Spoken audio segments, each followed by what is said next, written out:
আসসালামু আলাইকুম, আমি মোহাম্মদ রাগিব আঞ্জুম আদিত্য। আমি ইনশাআল্লাহ সামনে ইউকেতে যাচ্ছি কার্ডিফ ইউনিভার্সিটিতে আমার এলএলএম করার জন্য ইন্টারন্যাশনাল কমার্শিয়াল লতে।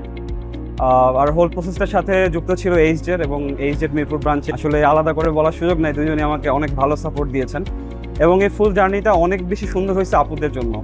আর সবচেয়ে যেটা আমার ভালো লাগছে যে ওনারা অফিসিয়াল জায়গার বাইরে, ওনাদের প্রফেশনাল জায়গার বাইরেও আমার সাথে একদম ফ্যামিলির মতো আমাকে সাপোর্টটা দিয়েছেন, যেটা আমার জন্য খুবই বেশি প্রয়োজন ছিল। All those late night thoughts এবং যখন কোনো কিছু নিয়ে টেনশন হয়েছে আপুদেরকে নক দিয়েছে and they were very responsive. Even একটা দিনের কথা মেনশন করতে হয়, আমি কিছু জিনিস নিয়ে একটু প্যানিক করছিলাম, রাতে বাজে 10:30 এবং আপু তার বেবি নিয়েছিলেন হসপিটালে, অ্যান্ড ডিউরিং দ্যাট মোমেন্ট তিনি আমাকে রেসপন্স করেছেন এবং যথেষ্ট অ্যাসিওর করেছেন। সো এই এক্সপিরিয়েন্সটা খুবই ভালো ছিল। ওনাদের প্রফেশনাল জায়গাগুলো তো ওনারা খুব সুন্দর করে মেনটেন করেছেন, তার বাইরেও যে জিনিসটা দরকার হয়, যে হোল জার্নিটাতে মাথা ঠান্ডা রাখাটা খুবই একটা গুরুত্বপূর্ণ বিষয়। তো এই বিষয়টার ক্ষেত্রে আপুদের অবদান অনেক।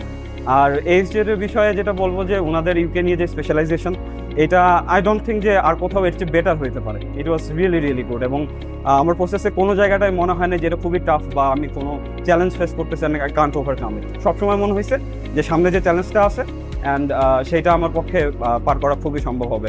আর সমস্যা হলে তো আপুরা আছেন, এইচজেড আছে, তো খুবই ভালো experience. And I would really recommend যে আপনারা যারা ইউকেতে প্রসেস করতে চান, choose HZ without any doubt.